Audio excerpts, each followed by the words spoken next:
2024 पर सीबीआई ने एक और बड़ा एक्शन लिया है। पेपर लीक केस में 5 आरोपी गिरफ्तार किए गए हैं। पूरे देश भर में ताबड़तोड़ सीबीआई की छापेमार कार्रवाई जारी है।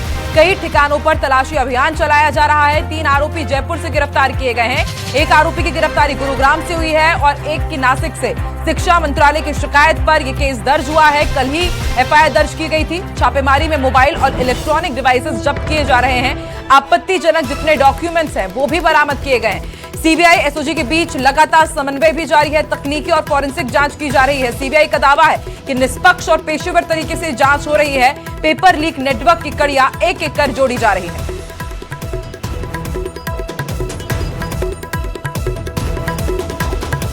तो अभी प्रथम दृष्टया यही माना जा रहा है कि नासिक की प्रिंटिंग फैसिलिटी से ये पेपर लीक हुआ है और इसे क्वेश्चन बैंक गेस्ट पेपर की शक्ल में लीक किया गया ताकि एजेंसीज को पता न चलने पाए।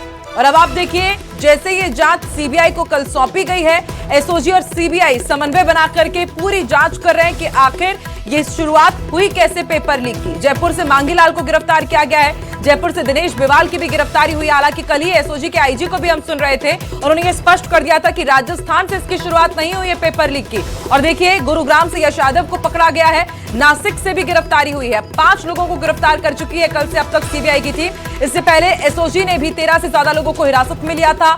पूछताछ की गई। एसओजी ने सारे डॉक्यूमेंट्स और अब तक जो जांच हुई है वो सीबीआई को वो जानकारी सौंप दी। हितेंद्र शर्मा हमारे साथ जुड़ चुके हैं। हितेंद्र, क्या अपडेट है? सीबीआई ताबड़तोड़ एक्शन कर रही है। अलग अलग हिस्सों में छापेमारी भी की जा रही है और जिस तरीके से जमवा रामगढ़ का नाम सामने आया है, जयपुर कनेक्शन के बारे में भी जरा बताइए, किस तरह से सीबीआई ने एक्शन लिया है इसमें?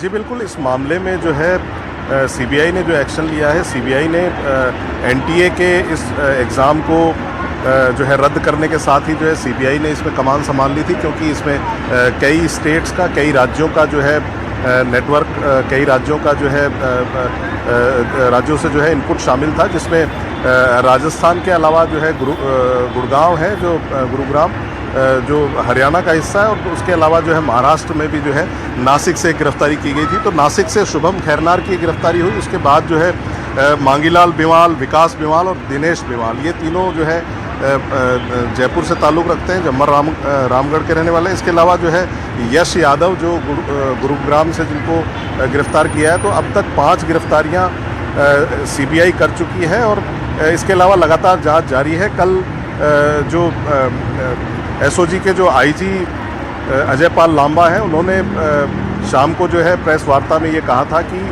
24 से ज़्यादा, मतलब 2 दर्जन से ज़्यादा जो है लोगों को सीबीआई को सौंपा गया था, जिनसे वो पूछताछ कर रहे थे और लगातार उनसे सीबीआई पूछताछ कर भी रही है। और कल उन्होंने अपने जो पूरा मामला है वो सीबीआई ने टेक ओवर कर लिया था। लेकिन एसओजी जो है जांच एजेंसी के साथ जो है समन्वय में जो है वो बनी रहेगी और इसके अलावा जो है किस किस तरह की और चीज़ें भी इसमें आती जाएंगी, वो सभी चीज़ें जो है इसमें जुड़ती चली जाएंगी।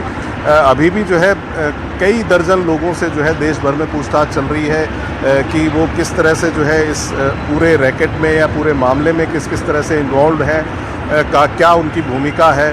इन 5 की भूमिका जो है समझ में आने के बाद जो है इनसे और जुड़ी जो कड़ियाँ हैं उनको जोड़ने का जो है सीबीआई और अन्य एजेंसियां, जो स्थानीय एजेंसियां हैं, जो स्टेट लेवल की एजेंसी है, जैसे राजस्थान में एसओजी कर रही है। तो इस तरह से जो है ये लगातार जो है अलग अलग एजेंसियां अलग अलग जगहों पर जो है छापेमारी भी कर रही हैं और लोगों से पूछताछ भी कर रही हैं कि वो किस तरह से इसमें इन्वॉल्व थे, क्योंकि ये व्हाट्सएप पर 410 पेजेस, 410 क्वेश्चन जो है एकदम से आए और उसमें तकरीबन 150 क्वेश्चन, 135, 140, 150 क्वेश्चन तक जो है वो सिमिलर पाए गए। तो ये एक बिल्कुल हितेंद्र, अब जांच का दायरा लगातार बढ़ता जा रहा है। 30 लाख रुपए में पेपर बेचने की भी बात सामने आई है। अब देखते हैं आगे और क्या कुछ जांच में खुलासे होते हैं। अब नजर बना के रखेगा। फिलहाल शुक्रिया पूरे अपडेट के लिए।